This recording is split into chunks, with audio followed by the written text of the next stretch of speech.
840 and no.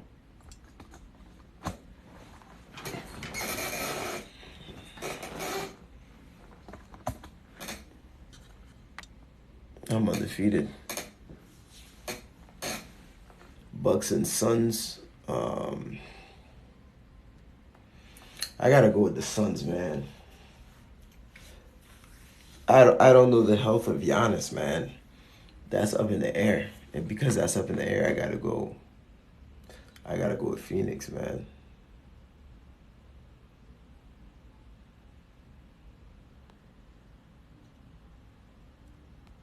I gotta go with Phoenix, bro.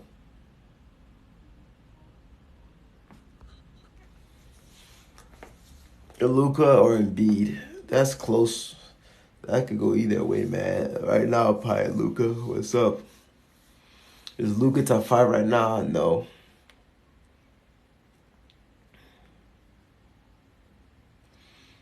Chris is gonna need more than three superstar games, man. He's gonna need four of them.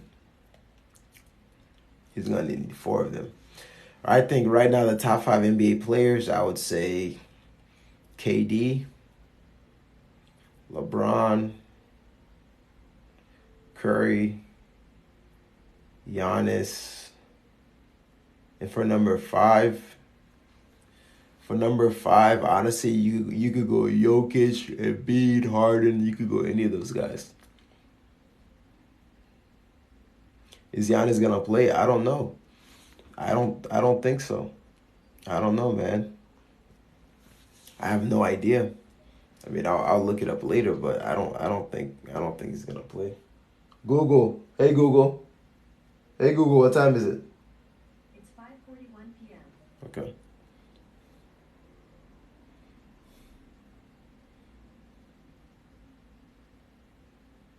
How was Vegas? Vegas was fun, man. The Raiders Stadium is nasty, man. Oh my goodness. That stadium is nasty. It's like jet black. There's glass around the whole thing. It's just such a beautiful stadium. And it's funny because I went to the stadium, the hotel I was staying at, I could see the stadium from the hotel. And when I left last night to come back to Tampa, I saw the stadium like in an aerial view. The plane flew over it, so I got to see it in like three different views. Yeah, well, Vegas is hot, man. It was around 107 degrees the whole time we were there. So it was dope. I got to see Dave Chappelle. We saw Dave Chappelle Saturday night. We did a whole bunch of stuff. Jerry Jones helped buy that stadium. Yeah, Jerry Jones put in some money, and I think the majority of the money came from taxpayers, Nevada taxpayers. You look mad cute today. I'm actually very tired. I had very little sleep, but thank you. Appreciate it. Kind of sus, but whatever. But yeah, man, Vegas is definitely not for kids. I'll tell you that much. I saw a bunch of people with their kids. Like some people had like infants outside, like kids that are not even old enough to walk in 106-degree weather. I'm like, what the hell are you guys freaking doing? Obviously, I didn't say that in my head. I'm thinking that. Like that's crazy, man. To me, Dame is still better than Luca, but I could see people saying either way. Someone says, "You think the Bears gonna move to Arlington?" No, the Bears ain't going nowhere, bro. We don't know if Giannis is gonna show. We don't even know if Giannis is gonna play. I don't. I haven't read the injury report. Yeah, man. Vegas is, bro. I got used to it though. But the second day I got there, I kind of got used to it. The thing, you know what the worst thing about the Vegas heat is? It's actually not even the sun itself. The worst thing is the wind. When the wind blows, it's literally like it's blowing hot air. And that is the worst part. You would think the wind would bring relief. Nah, man, the wind is the worst part. And it dries up your eyes a lot. So definitely you should wear glasses. And your throat, it dries up the hell out of your throat. And your whole nasal passage, it dries up. So if you guys are going to go to Vegas, man, don't go this time of year. I went to Arizona. I went to Phoenix for my homeboy's wedding 2 years ago. Yeah, I went to the Raiders Stadium. That's what we're talking about. Allegiant Stadium. And in my not my last TikTok, but the second to last TikTok, I posted it. I'm outside the stadium. pretty much making fun of the Raiders, saying this is where they catch their L's.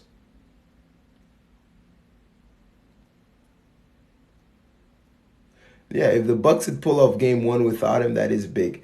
I don't know who has home court advantage. Do you guys know? Is it Milwaukee or Phoenix? Dave is the coolest player in the NBA. I agree. I'm running on such little sleep. I did nap when I came back though.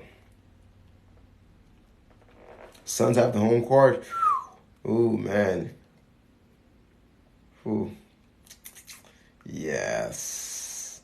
Milwaukee's not winning on the road, bro. Game one without Giannis, I don't see that happening. I don't see that happening. Bucks in 6.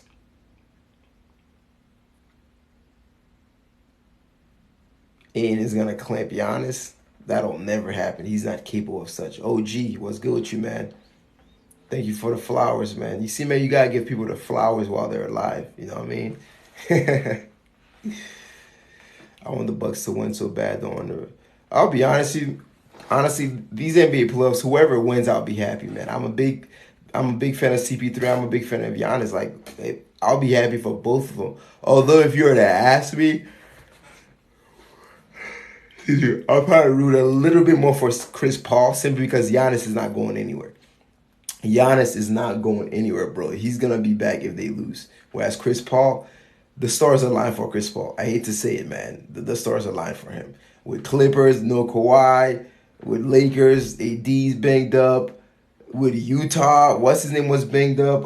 But they should have still beat Utah. But I still think with Utah, what's his name? Mitchell. So it is what it is. I'm not going to take anything away from them, but this is their year because I don't see Phoenix making it back next year. Italy or Spain in the world, the little Euro League. I think Spain. I think Spain is probably the best team in the tournament. Do you think Zion will have a good career or not? I think he'll have a pretty good career. Do I think he's gonna have a superstar caliber career? I don't think so. I don't know that Zion will ever be a superstar in this league. I just don't, man. For his size, he's gonna have to be a better shooter. Now he does work in the paint. I think Zion. I think I saw a stat that says Zion scores the most amount of points in 6 feet or less. Yes, even more than Giannis, if you could imagine that. So he does a lot of his damage, definitely in the paint and stuff like that. But the minute you play guys that are like very good defensively and that have length that could kind of like stop that penetration in the paint, which obviously it's a lot easier said than done, then he's going to have problems. I just don't know that Zion can be the alpha in a NBA championship caliber team. I think he's more so the second or the Robin. I don't see him as a Batman to an NBA team. Not right now. I don't see that right now. You know what I mean? And to be honest with you, I could say the same thing about Devin Booker. Because let's be honest, he's not Batman. Like, let's be honest about it here. Devin Booker is not Batman. That's Chris Paul. Can they win without Chris Paul? Yeah, they've shown that they can. They've shown that time and time again in the playoffs with Chris Paul being out and stuff like that. But Chris Paul, like, yeah. I mean, you can't overstate the impact that Chris Paul has on that team. The Lakers in the offseason, I'm hearing a lot of talks about Dave with the Lakers, but I'm hearing Spencer Dinwiddie to the Lakers, which I'll be honest with you, man. Spencer Dinwiddie's he's a better scorer than KCP. You could say he's a better player. No, that's debatable, but KCP's defense is very good. I think KCP is one of the best perimeter defenders in the league, and I think KCP's defense is vastly underrated. And you're not going to get that defense with Dinwiddie, right? So that's what you got to think about if you're the Lakers. I see that they're targeting him, but okay, is he truly an upgrade from KCP? I don't think his offense is just so much better than KCP that it justifies trading, like sort of swapping those guys because of all the lack of defense you're going to get with Dinwiddie. So I don't know that Dame goes to the Lakers. I think Dame could leave because I think he's tired of losing. I don't see him going to the Lakers, right? Because they're just too good already without him. And I don't know that he wants to sort of shift his legacy similarly to what KD did to go to the Warriors. Now, granted, what KD did was worse because the Warriors were literally they were up 3-1 and that team was established. Blah blah blah. But who should I draft in my fantasy? I mean, that's a vague question. Are you talking about? I'm assuming you're talking about fantasy football. What type of league is it? How many players are there? Is it a PPR league? There's just so many factors in determining who you should draft and when you should draft those players. But if you're talking about an NFL fantasy football league, draft a running back. All right, so draft for your first pick. Your first pick should probably be Derrick Henry, CMC, Dalvin Cook, Alvin Kamara, one of those guys. Probably Derrick Henry or CMC, honestly. If it's not a PPR league, definitely Derrick Henry. If it's a PPR league, I'd probably edge CMC.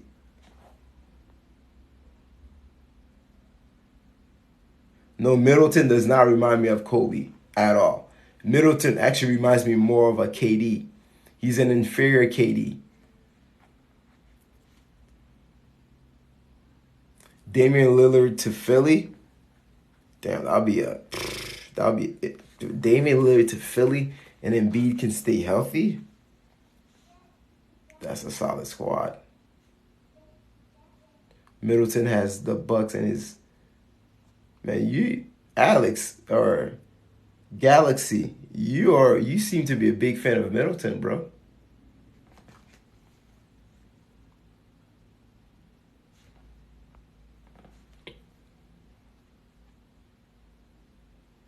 I mean, I'll be a believer in Middleton if he could get him a chip without a healthy Giannis.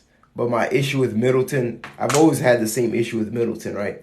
And my issue with Middleton has primarily been he disappears on the road often. He often disappears on the road. We saw that against the Heat when they played the Heat. He disappeared a bunch of times. We saw that a couple times when they played the Nets. You know? So the consistency for Middleton or lack thereof is a concern of mine.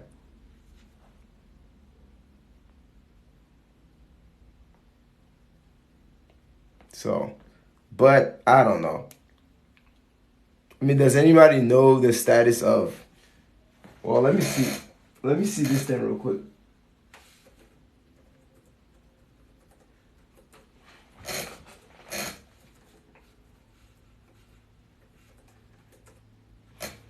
I'm gonna look it up real quick. Giannis game 1. Update. Let's see what it says. It says Bucks are uncertain for game 1, but will fight to be in the lineup. I will say this, man. If someone like Chris Paul or Booker, or Bradley Beal, if someone has a similar injury that Giannis has, I could see that they can still play because those guys that I mentioned, they can be spot-up shooters, right? So they can still shoot the ball and be effective and impact the game positively. But Giannis, because he's not a good shooter, because his bread and butter is being aggressive and driving the ball, and when he drives hard. There's a lot of pressure being put on both his knees naturally when he plays. I would say that if he cannot do that effectively, consistently, don't play him. He's going to end up hurting the team more than he helps them.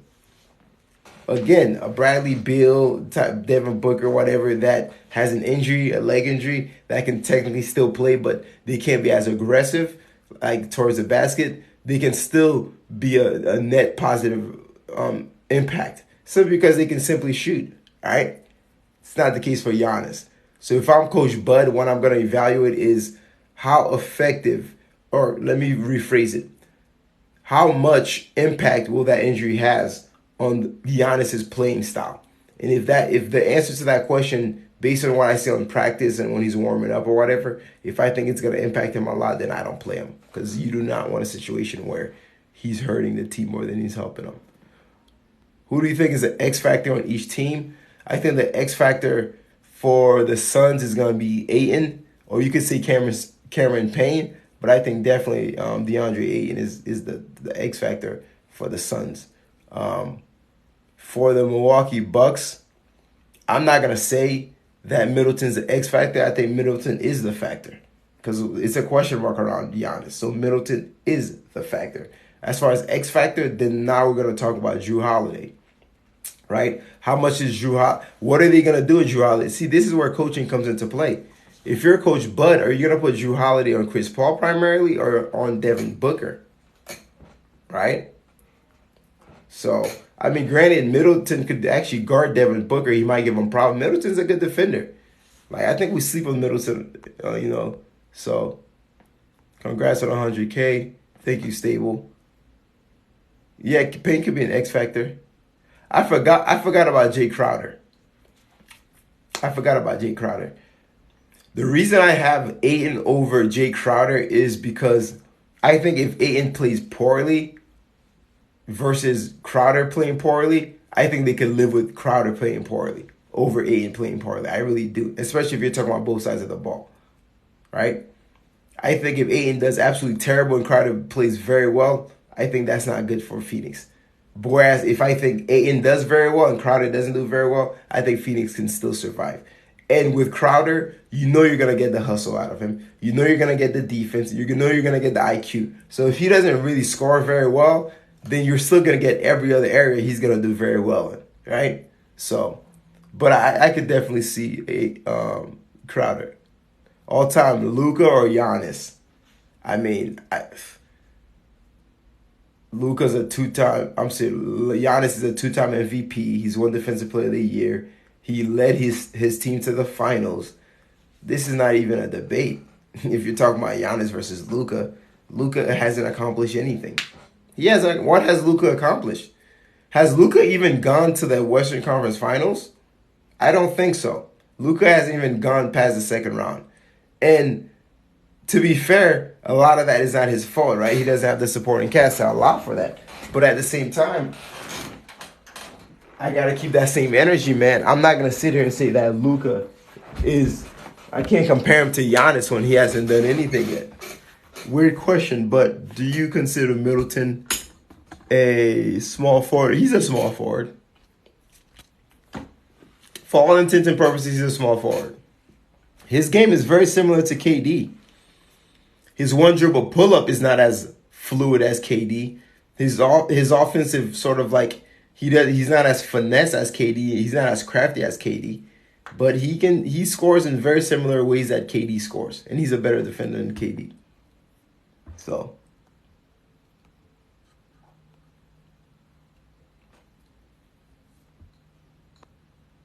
you think Holiday got to be on Booker? That it's gonna be interesting to see what Coach Bud decides.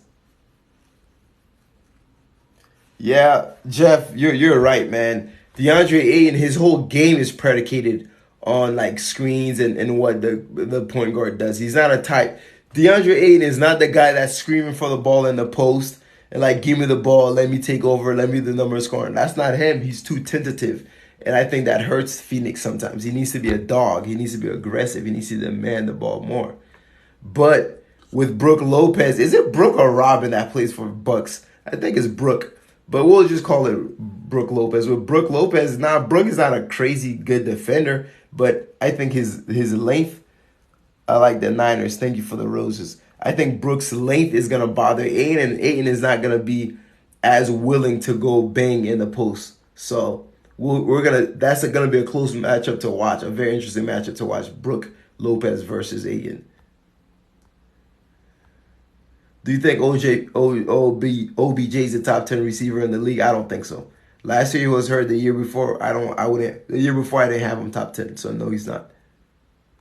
Dame Lillard, I think Dame stays in Portland. It's Brook, okay. Booker or Mitchell? I don't know, man.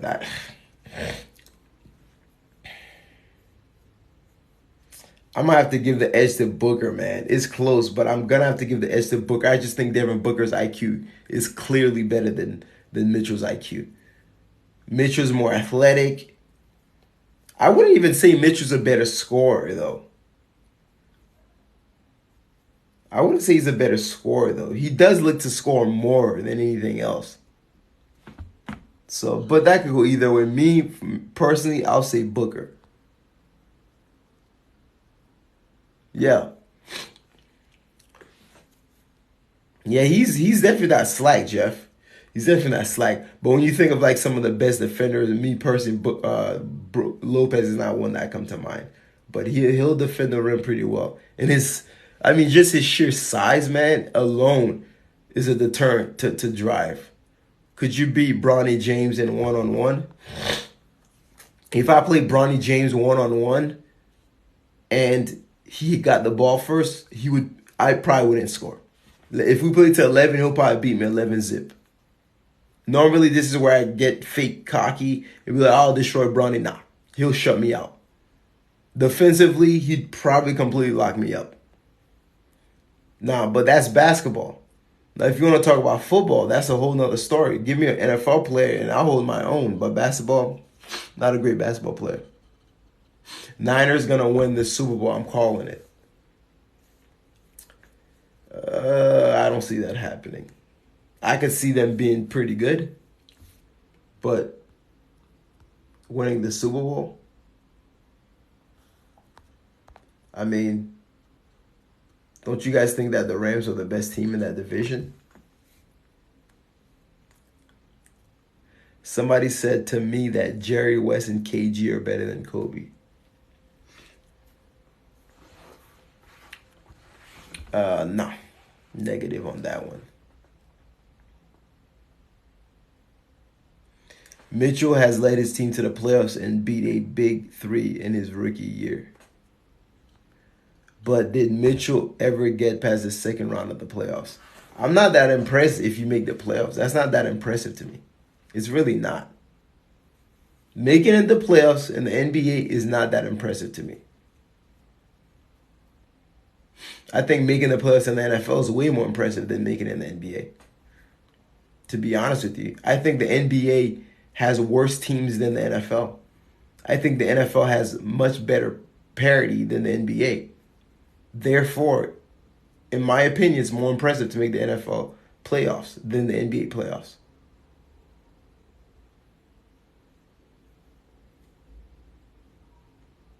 I mean, let's look at the Knicks for a second.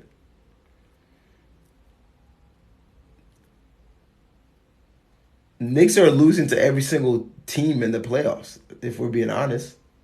There's some teams in the West that didn't make the playoffs that might beat the Knicks. CJ was good, man. The best team in the NFC East, I think, is Dallas. I think people... What the heck is that? It's like a little castle with Ferris wheel. I think people are overrating the Washington football team defense. It's actually funny. I was in the casino in Vegas yesterday, and I was talking football, and this Washington football team fan with his wife, he's like, yeah, man, he overheard me. He just kind of like gets in my conversation. He's like, yeah, man, Washington football team, we're going to do so good this year. And it's like, we have a top 5 defense. I'm like, probably close to the top 7. And he's like, you guys are not going to win the East, bro. You're not with Heineke or Fitzpatrick. And I had to convince him. 16 teams make the playoffs, more than half, sometimes under 500. Yeah, you're talking about for NBA, right? 16 teams make the playoffs? Because for the NFL, how many teams make it? You have 8 divisions. Division winners make it. So that's 8 teams right there. And you have... So that's 8. That's already 16 in the NFL. And then you have... But there's 32 teams in the NFL. You have 16. And you have 2 wildcard teams. 16, 17, 18. I guess the NFL is 18. So if you want to play numbers, from a numbers perspective, NFL would seemingly, but do you think Paul George will be a Hall of Famer? I think he'll be a Hall of Famer, yeah. Do you think Jerry Rice would be below average receiver if he played in the NFL today? No. If Jerry Rice played in the NFL today, he would be nearly as dominant Matter of fact, scratch that. If Jerry Rice played in the NFL today, he might be more dominant today in today's game than back then. Because remember, when Jerry Rice played, you didn't have like they didn't call pass interference as often. You didn't have the five defensive holding rule and some of these other stuff. You didn't have targeting. A lot of the rules in today's NFL benefits and behooves the offense so much more. So, and Jerry Rice is one of the greatest route runners of all time. Now, you might say his speed, he wasn't the fastest guy, it might not translate as well, but guess what? He still has his superb route running. And so, combining that, his IQ, and the fact that the league rules benefits him, yeah, you can argue that Jerry Rice is even more effective in today's game. No, in the NFL, you have. Wait a minute, bro. I'm bugging. My math is wrong. Hold on. What did I say? 8. No, no, no. In the NFL, you have 8 divisions, 4 from each conference, and there's 8 division winners, right? So that's 8 teams, and then each division has 2 wild cards. So 8, 9, 10, 11, 12. Yeah, it's 12. In the NFL, it's 12. Where did I get 16 from? What the hell? Where the hell did I get 16 from? Yeah, Jeff, you're absolutely right, bro. It's 12 teams that makes it. 8 of them are division teams, and the other 4 are wild card teams. And prior to last year, it was only 1 wild card. Now they're adding another wild card to each conference. So yes, it's 12. I don't know where the freak did I get 16 from. So Cuzzo, what's good? Yeah, 16 is NBA. I don't know. Honestly, man, even if 16, there's what, 30 NBA teams, even if there was 15 that, I'm sorry, let's just say 14 teams make it in the NBA, I would still think it's easier to make it in the NBA, right? I just think NBA has less parity, right? The NFL has some teams that are, okay, let's look at the bad teams in the NFL this season that's coming up. The Jets are going to be pretty bad. The Bengals are going to be pretty bad. The Jags are going to be pretty bad. But the worst team is probably going to be Detroit Lions. So that's 4 teams right there that's going to be bad. Other than those 4, it's not going to be a lot of other teams that are like absolutely terrible. But you look at the NBA, man, Magic, terrible. Kings are going to be terrible. You know what I mean? Like, who else? Detroit is going to be absolutely terrible. I think the Wolves are going to be terrible. I really do. Memphis, they're not going to be terrible. Who else? Pelicans are not going to be very good. So, yeah, you look at the NBA, I think there's going to be a lot more teams that are just terrible. Whereas the NFL, it's like 4 teams that are going to be really terrible. The other ones are not going to. Yeah, hop on. You never have to ask, bro. Hop on, Jeff. What's your finals prediction? I'm actually going to answer that question once Jeff gets on here. I'll discuss that with Jeff. Finals prediction. How could I forget the Houston Texans? Oh, the Texans are going to be awful. And for the NBA, the Rockets, I missed that one bad. They're going to be bad. OKC's going to be bad. I still feel like I'm missing it. Who am I missing?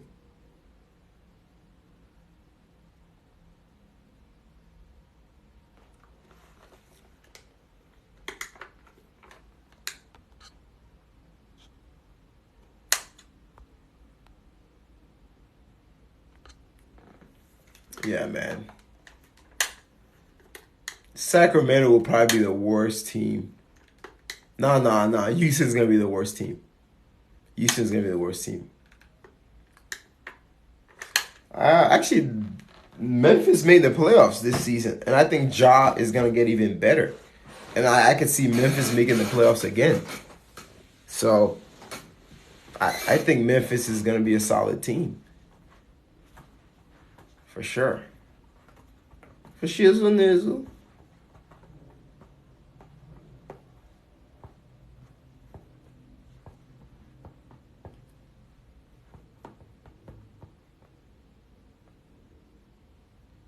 Who do you think is the most overall skilled NBA player ever? When I hear skills, I typically take out defense. If I take out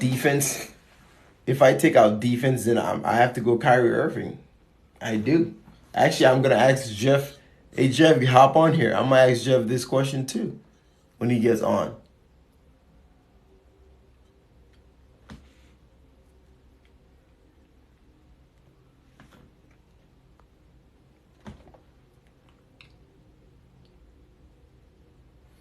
I think Charlotte will do well. I think Charlotte will make the playoffs next season.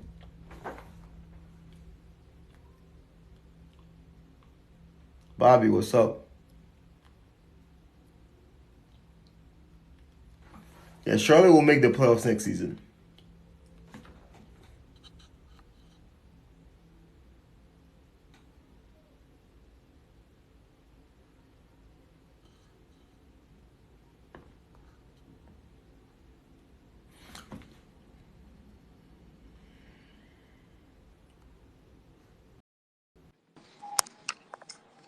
What's Oh up, yeah. Connor? What's up, OJ? What's going on, man? What's going on? You ready to catch an L in Wait, fantasy football? That's not happening, bro. At all, bro. I need to, I need to ask you a question. You say you have a question? But this, yeah, who do you think's better, um, Larry Bird or Magic Johnson? I have Magic over Bird, but it's close. Yeah, I have Larry Bird Johnson. What happened? I guess he left. A lot of people say it's KD, man. I just think people are just infatuated that a 7 footer can move like he moves.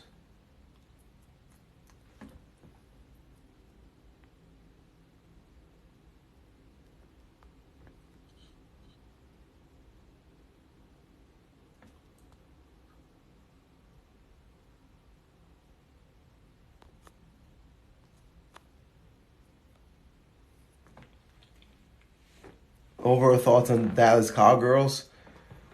I think they're gonna win the division. I think Dak is gonna get a comeback play of the year, and they're probably gonna lose in the first round of the playoffs.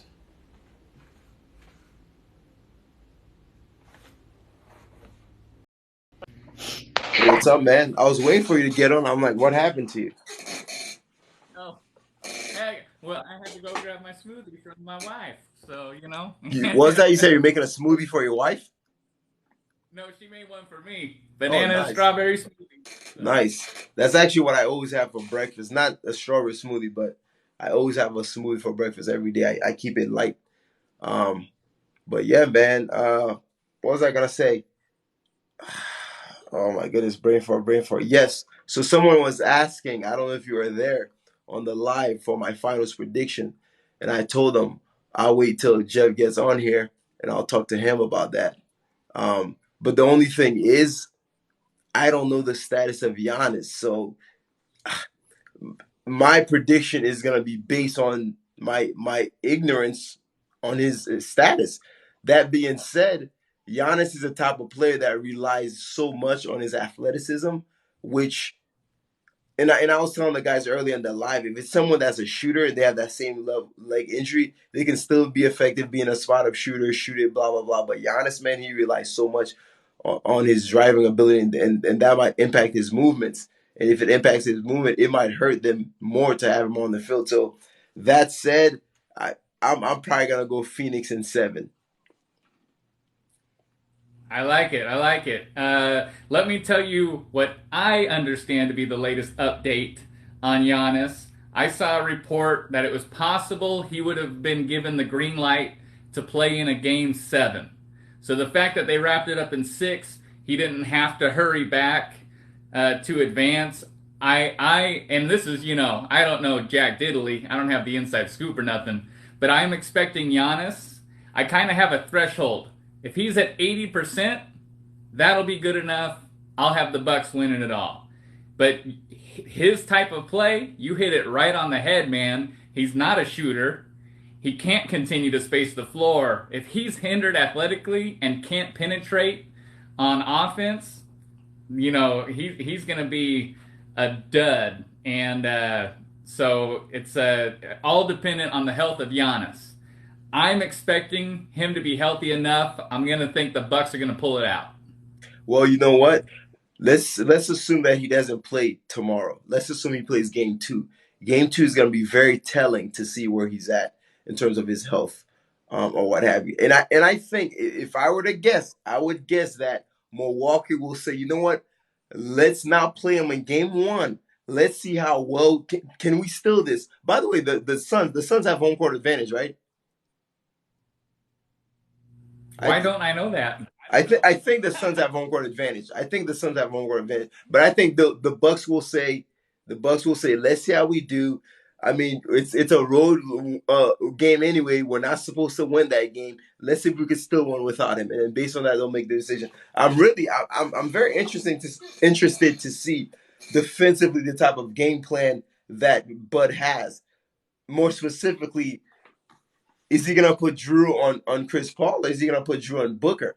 That's gonna be very interesting to see how he goes, what he does with that. So because, and I know, the Suns coach Monty, watched some of the Atlanta and Milwaukee game, and they saw how they kept, going with the high screen against Drew Holiday to isolate um, uh, Trey Young. So maybe he'll try to sort of follow suit on that. So it'll be interesting to see how that unfolds. That is an interesting point. Me, I'm the believer of like the Milwaukee Bucks are a defensive team. They've got so many defensive pieces to mix around and throw at different things. What Phoenix doesn't have is a Trey Young. Devin Booker and Chris Paul combined could do what Trey Young does, but Devin Booker isn't that type of playmaker. Like you play Devin Booker's shot because that's not his game to penetrate and play make. Chris Paul's the other way around. You don't have to worry about him pulling up every time. He's going to keep his teammates involved. It's not his game. It's not that they can't do it. It's just not their game. So they'll steal some stuff, but they should, if I'm Phoenix, they got to find some way to build that high pick and roll offense into the game because Milwaukee got exploited a little bit. They got to make adjustments to D up that kind of offense. It'll be interesting. I think the Bucks though match up better with Phoenix defensively than the other way. Like I like Middleton on Booker and I like Holiday on Chris Paul. If I'm the Bucks, like those are solid defensive matchups. I agree. On that end of the floor, especially because Middleton and his length to contest Booker in his shot. He's gonna get his, but can you make it hard for him? Correct. And can you make them inefficient as well? And that's another thing we don't often look at. Yeah, a guy could go for 30, but how many shots did it take him to get to that 30? And that inefficiency could be, the difference in the game. So right now you're not willing to give a prediction for the. I'm thinking it sounds like you're saying Milwaukee in 7 maybe. Yeah, I mean to throw game. I would say in 7. This should be a really competitive series. Yeah, and it's just because I think from what I know, Giannis could have come back game 7. More rest he gets, the better. And I think you're right about they should don't rush him back if he's close to being fully healthy. You can sacrifice in a away game. So I like that. Don't rush it. If the difference between him being 60% and 80% is one game, I would sit him a game. So would I. And again, I'm pretty sure Phoenix has home court. So if that's the case, man, if it's an away game, let's just see if Middleton could put on his Superman cape and sort of deliver. So that's what I would say. I will say this though. On another note, from a rating standpoint, I think everybody wanted New York or Brooklyn versus the Lakers. I think that's the kind of like the big sexy game or whatever. But honestly, in the long run, I think this actually is gonna bode well for the NBA, right? Two small markets, Milwaukee, Phoenix. Like when was the last time we saw that? right? Two bottom 10 markets making it to the finals. So I think that's really good. And it shows that, you can actually, make it far in this league without necessarily being a large market to where you can attract marquee free agents. So I do have a question for you though, and there's been a lot of debate, and I don't know how much time. Maybe we could save it for another time because you said you only had 5 minutes or so. But there's a lot of Oh debate no, behind. I don't know. Oh no, I was gonna catch you in 5. I got time, buddy. Oh, I okay, got okay, time. got you. Okay, so there's a lot of debate around who the most skilled NBA player of all time is, and I see a lot of people saying KD, and I don't agree with that, man. I don't. I really don't. And I think people say that because they've never seen someone his size move the way that he does. But I don't. And yes, I'm impressed by that. But I don't. KD's not more skilled than Kyrie Irving. Like let's just not like he's not. And for me, when I look at that question, who's the most skilled of all time, I'm always gonna say naturally Kyrie Irving. And and I'll preface it by saying that when I that question, I'm only thinking offense. I don't think necessarily defense. Now, if you're talking about skilled, because defense is a skill too, then it's now you really you're gonna have to go with MJ or Hakeem if you're talking about everything. But typically, if I'm just looking at offensive skills, because that's usually what people mean, I got to go with Kyrie. So I'll ask you, like, have you given thought to that? What are your thoughts on the notion that so many people are quick to say KD by default? And do you have a personal choice? You know, I haven't given that much thought, but I'll share my thoughts, and I'll tell you, I've actually heard that rhetoric the last month, and Kyrie Irving seems to be the consensus most skilled play ever. And my question, when you say like skill is such a loose term, you got to It define is. skill. What? So I do like that if we're not going to think about defense, that definitely makes my head go certain ways. Because uh, what does Kyrie do so well? He might have the best handle in the history of the game. So if we're talking about skill with the ball and having it on a string, I got to give it to Kyrie. Now here's the thing about his shooting. He has all three phases. He's a good finisher at the rim. He's a good mid range. He's a good 3-point shooter. You just look at his 50, 40, 90 season he had. However, the volume isn't there for Kyrie, in my opinion. Like, there's guys who are more that have to force, like him getting his own shot. That's not necessarily Kyrie's bread and butter.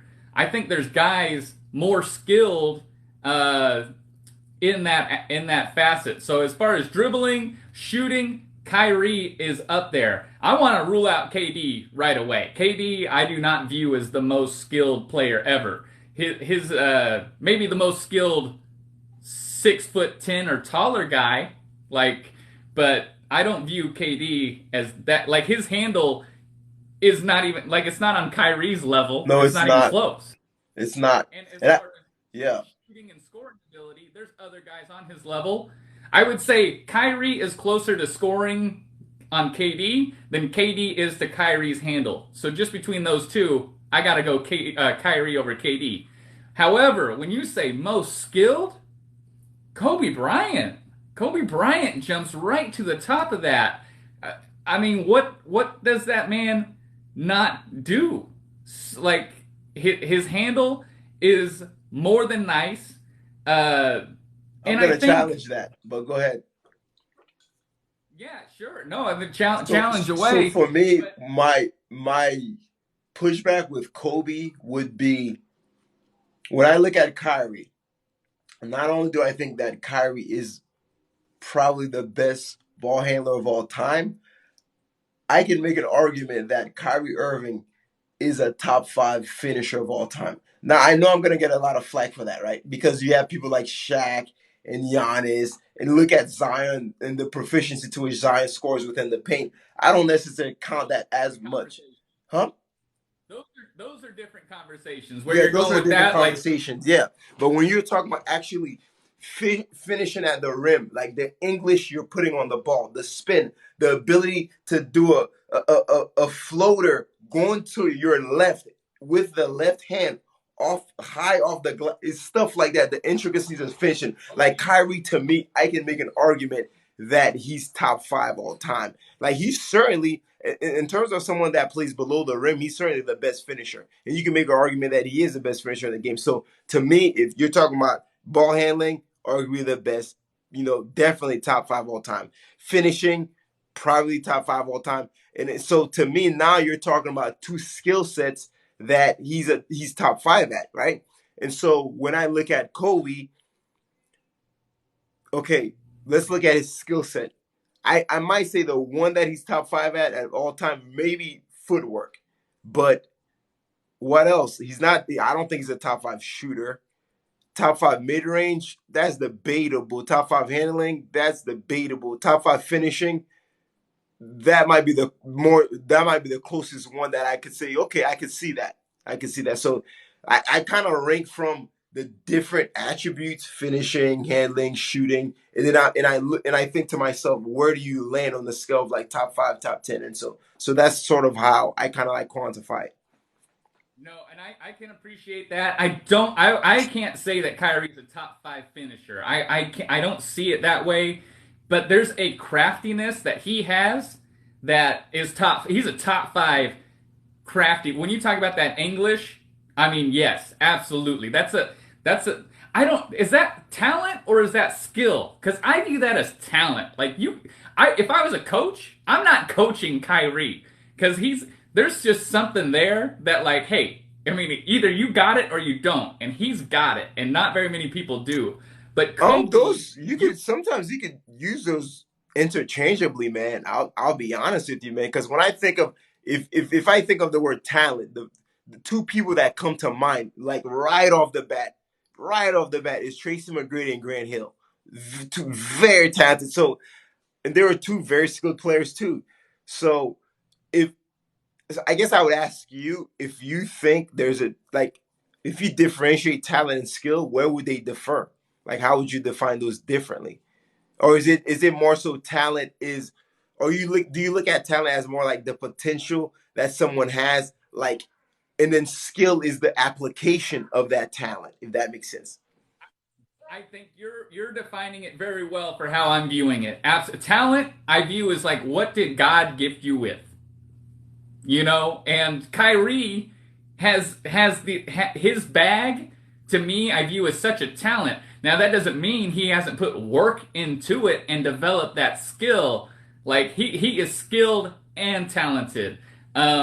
But there's things about his game that I don't think translate to every player. Like Damian Lillard, I don't think Damian Lillard could ever do what Kyrie does. But that's because they're different talents. I view him as just as skilled, if that makes sense. Like Dame is a great finisher. Something like that. Like And there's that finishing he's kind of he has hops, man. Damian Lillard, he'll yam it on you. Like you don't see it coming. Every now and then he'll mess around and just straight up dunk it on you. He has that athleticism, yeah. Steph Curry, I actually view a lot more like Kyrie. Like he's got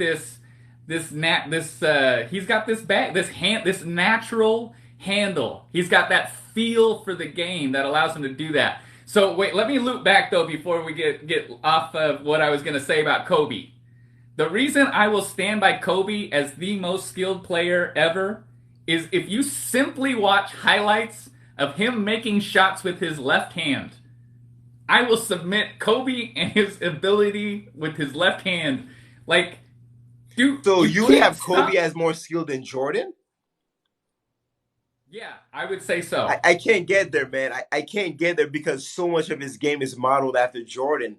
And I get the whole thing of, well, it's possible for the apprentice to surpass the master. I get all that. But to me, man, Kobe, he's a carbon copy, man. And I don't know that Kobe's footwork was better than Jordan's footwork either. So, but that's Want to interesting though. isolate parts of it, but Kobe had a better left hand than Jordan. Kobe also had a better handle than Jordan, and Kobe was also a better passer than Jordan. Like there's things that Kobe did much better than Jordan. Now, did Kobe get his shot in his offensive game from Jordan? Absolutely. The fadeaway. Um, I don't know, man. It's how you view it. I would need the word skill defined before I got way into that because Muggsy Bogues might be the most skilled player of all time. How do you make it to the NBA when you're 5'3" if you're not the most skilled player of all time? Like, Yeah. and that's the thing about Kyrie. He's really short and he's really good. So he looks like, you know, is like Iverson. You got to Yeah. talk about Allen Iverson. We talk about some of these most skilled guys. So And you were saying it's earlier, like Kyrie doesn't score as from an ISO perspective, he may not be able to score as easy as someone like Devin Booker or something like that. But I think a lot of that has to do with just his height. Devin Booker, a lot of guys he can rise up and just shoot over him. But Kyrie has to do more to create separation because he's only 6'3". You know what I mean? So I mean, if Kyrie did everything he could do, but at 6'5", that just wouldn't even be fair. I don't. That's just. Oh my goodness, that's but ridiculous. then that's the thing is he wouldn't do what he does at 6'5". Exactly, because he wouldn't We need have to. Good point. yeah, and then that's where Kevin Durant comes back into the conversation. Then you know what I mean? Like Hmm. KD. So you almost gotta categorize some of these too. And when you're talking about skill, I would probably separate by height as far as like evening the field. Like Yeah. there's just something to be said because you want to talk about finishing. LeBron James, I think, is the greatest finisher of all time. He uses both hands. It's layups and dunks on the inside. He can hit you on the block. Like LeBron, as far as finishing, I think he's the greatest finisher. Oh, you could definitely make that argument for sure.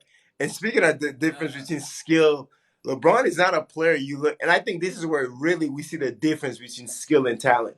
Because when you think about the most skilled players of all time, LeBron doesn't really, he's not one of the first guys you think about. But if you were to ask me who's the most talented player of all time, I'm going to tell you LeBron James. If you ask me the most talented of all time, I'm probably going to say LeBron James without thinking twice. And when I look at talent as far as God given, I'm going to look at athletic ability. And I'm gonna look at how you're able to move at the height that you. Like, people don't understand the way that LeBron moves for his size. It makes no sense, and I think we take that for granted.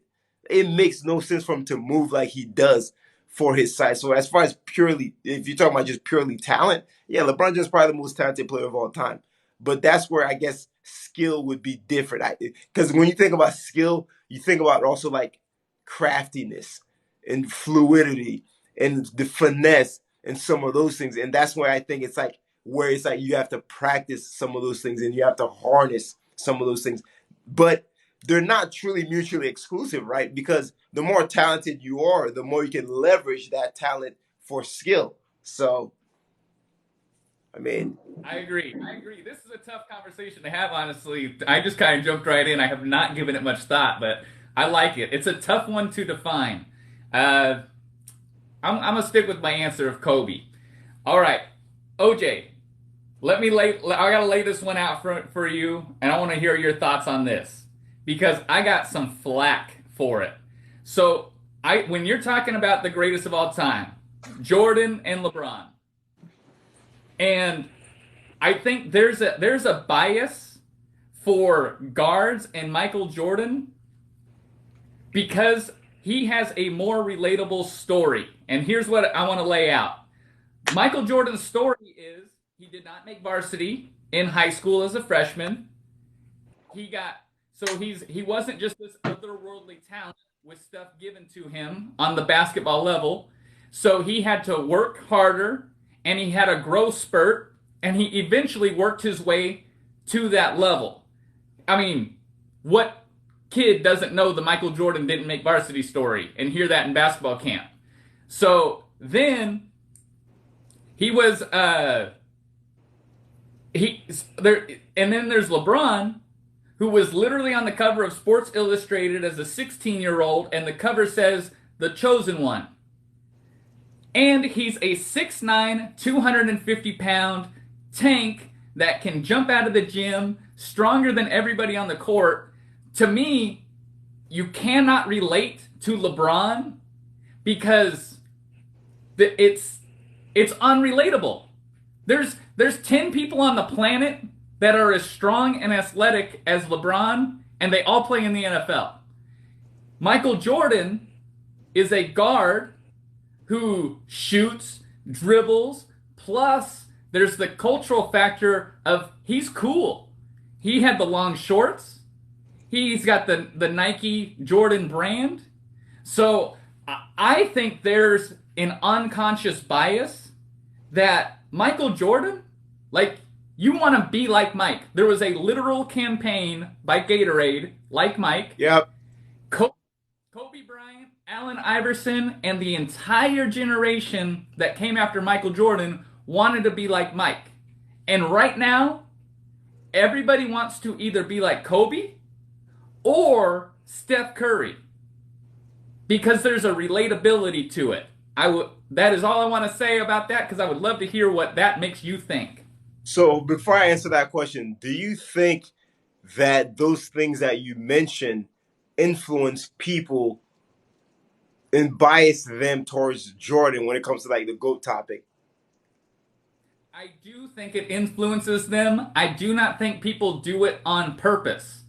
Because with LeBron, I think one of the things that makes him the GOAT, equally part of the conversation, is he actually lived up to the insane expectations. That cover that said The Chosen One. And we don't give him enough credit for that. That's a big thing. We do not give him enough credit, bro.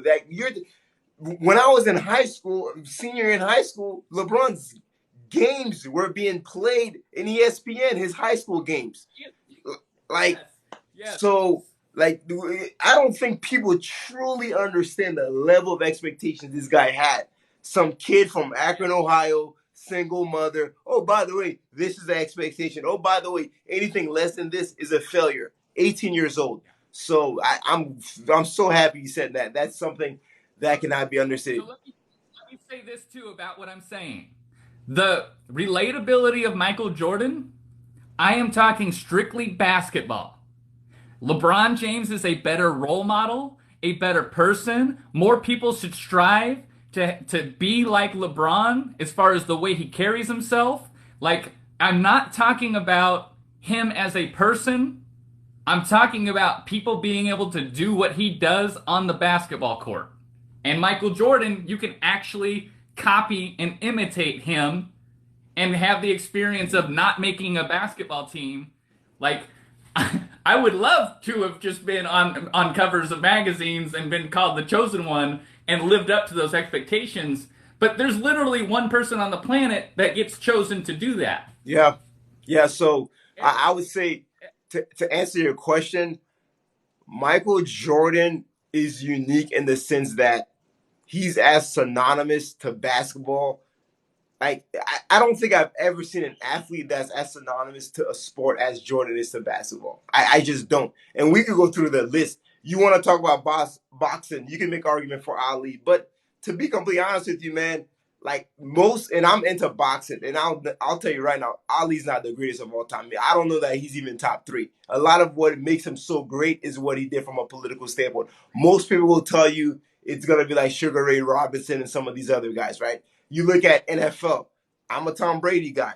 Tom Brady's not synonymous. Like, that's not him. Like, baseball, you could say Babe Ruth, Hank Aaron. There's a lot of names you could throw out. Tennis, Pete Sampras, Roger Federer, Novak. There's a lot. The closest thing is really hockey with Wayne Gretzky. But when you talk about basketball, like, basketball is like Michael Jordan and the shoe and the sexiness of his game and all that, the flair, the how he's romanticized, the dream team going overseas, and all those things into one player, man. It's just it's hard to compete with that. And his game was just so sexy. The little rock the cradle underneath, like those iconic, where LeBron James, some of his most iconic, moments, like when he dunks on KG and Kevin Harlan said, LeBron James, no regard for human life. That's not so much sexy as it is like nasty, like, oh my, it's like, oh, but you know what I mean? So there's a lot of that plays into the sort of like the human psyche. And at the end of the day, the way that Jordan and Kobe to a lesser extent, the way that they play, like that style, the guard, the perimeter, yeah, you're right. Kids do want to aspire to do that because they don't look at it as simply as an athletic freak thing. They look at it more as a skill thing. Whereas LeBron James, some of those things that he does is like you're just not doing it because you're not 6'9", 250. So I definitely think there's a lot of credence to that for sure. Right. Yeah, and it just always gets me because it's like it's not even a knock on LeBron, it's just the fact. You cannot relate to being 6'9", 250. It's unrelatable. And it's like, okay, Michael Jordan is 6'6" with a 46-inch vert. That's not relate that's not what I'm talking about. Mm-hmm. You can emulate his footwork, you can emulate the fadeaway, you can emulate counting down 3, 2, 1 and hitting the jumper at the top of the key. So no, there's so much influence that Jordan has that I think it messes with people's rankings of thinking about Jordan and LeBron and why they pick one or the other.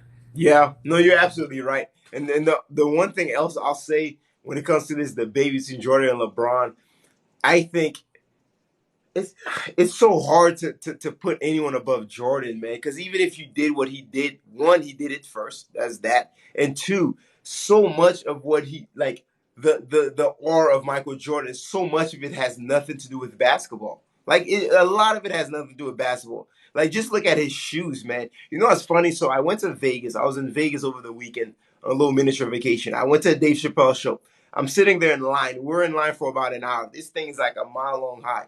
And me and my brother-in-law were sitting there looking at Jordans, and literally, I kid you not, we could not see more than five guys, and we did this for about 20 minutes. We're trying to see if we could see more than five guys in a row that had a shoe that was in a Jordan, and we couldn't do it, bro.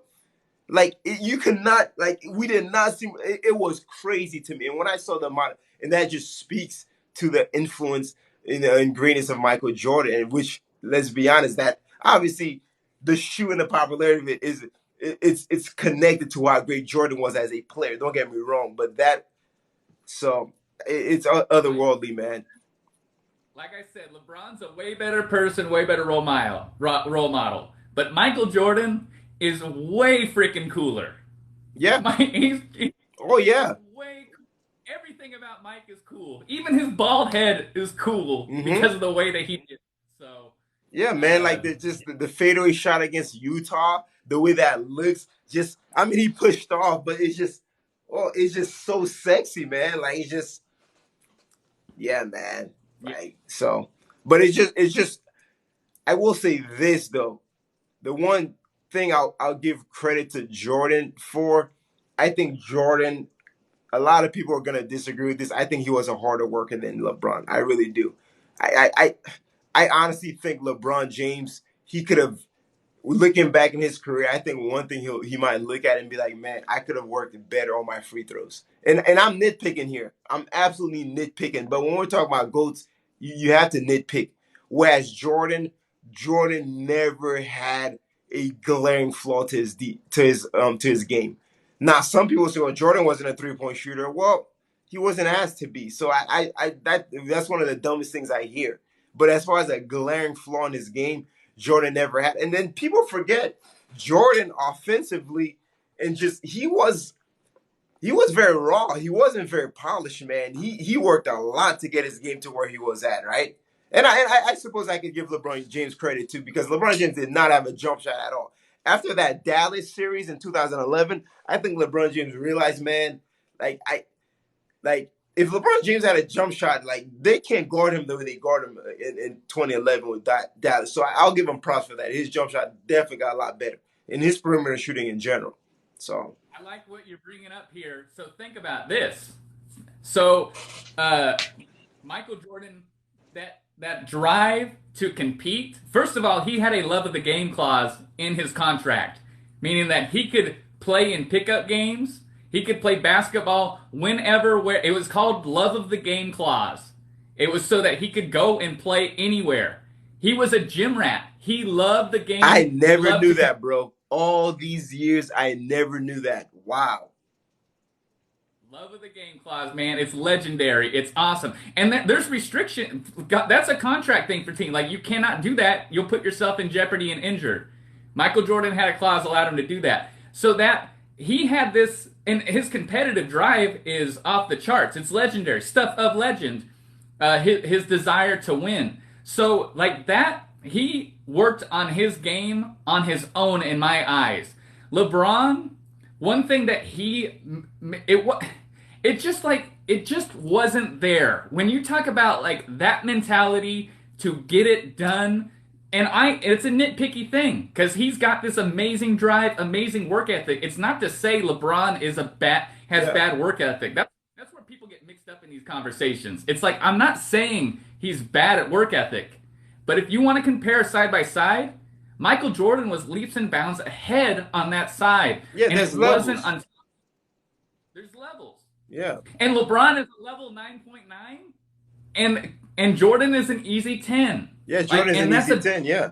And I also give It's LeBron credit, too, for the other side of the ball that we don't look at, his health and how he's been so intentional about keeping his health. And by the way, I'll be honest, another thing I'll say about LeBron James, it's one thing that God, if you're in the NBA, you are blessed by God. Even if you suck, because not everybody in the NBA is good. But guess what? If you suck in the NBA, you're probably at least a 7-footer. Like, there's something that you have that most people don't have. But not only was LeBron blessed with his physique, but there was another blessing with the fact that this dude is built like a horse. It made no sense how durable he is when you juxtapose his play style, right, to how durable he is. Because the first couple of seasons, this dude put his head down and he's just driving. Like, and he's never really been injury prone like that. No, and to not land on people's foot and get injured, like it's amazing the type of durability he's had. So what I was saying What's though up, Roy? is Thanks for your LeBron. support, man. Sorry about that. I have one of my followers. He's actually in Israel, and it's 1:45 his time, and he's watching my live. So thanks, bro. Go ahead. I love when people worldwide get connected. It's awesome. There's this guy from Slovenia who's been interacting with me quite a bit, but LeBron, that switch happened when he went to Miami, and I credit a lot of that to Pat Riley. Like Michael Jordan, I feel like did it on his own as far as like that desire to better himself and be competitive. Like there was a seed there, but Pat Riley had to water it in order for it to grow. So that to me is the difference between a 10 and a 9.9. And wait, are you talking about sort of that killer instinct, or just that next level? Like we're talking, like LeBron's competitive and taking care of his body and all that, and wanting to be better. But Pat Riley, I think, shone a light on that process, on what that really means. What does it really mean to become a killer and go for it? And Michael Jordan, to me, that was already who he was. Yeah, for sure. So, and I'll add on to what you were saying. The Michael Jordan and LeBron James never cheated any fan out of nothing.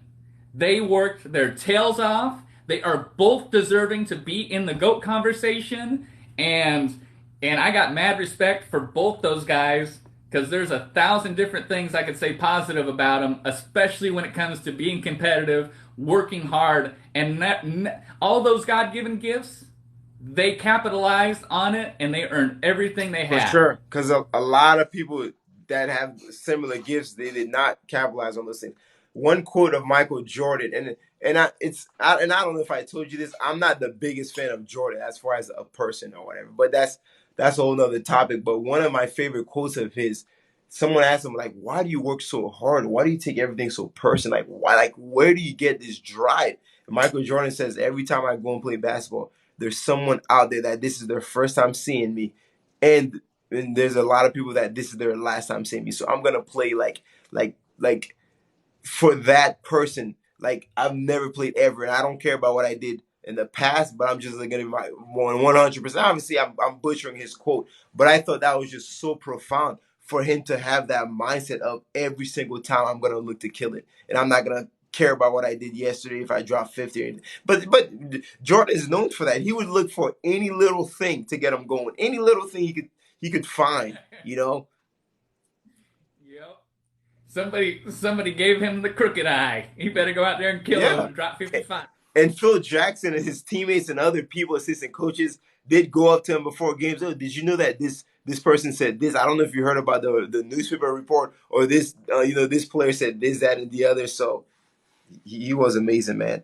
I gotta get going though, but you had said something that you wanted us to talk about, and I want to start compiling my list. Do you remember what it was? There was something we're supposed to get on here and do. I don't can't think of it though. It was a top 10 list, but I just don't remember what it was. It was top 10 IQ, top 10 IQ players.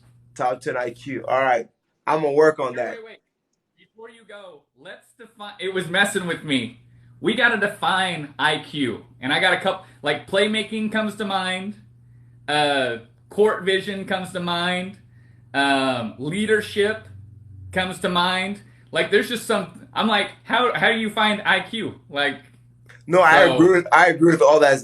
Other stuff I would add is you see this guy, and it might seem common sense, but like for instance, if you're Chris Paul and you see that clearly Jay Crowder is just destroying his man, just the presence of mind to keep feeding him, and that's something you would think, okay, well that's simple. No, a lot of people they oh you're killing your guy. I don't care. I'm just gonna do my own thing. So stuff like that to just sort of be in tuned with the game and to see everything. For me, the biggest thing when I think about IQ is how slow is the game for you.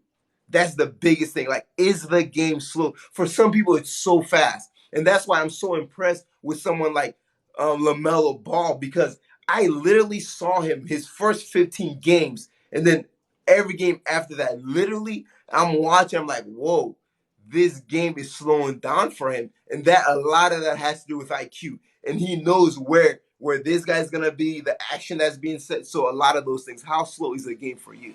So, but I agree with That may everything be else you said. maybe the best compliment I've heard of Lamelo.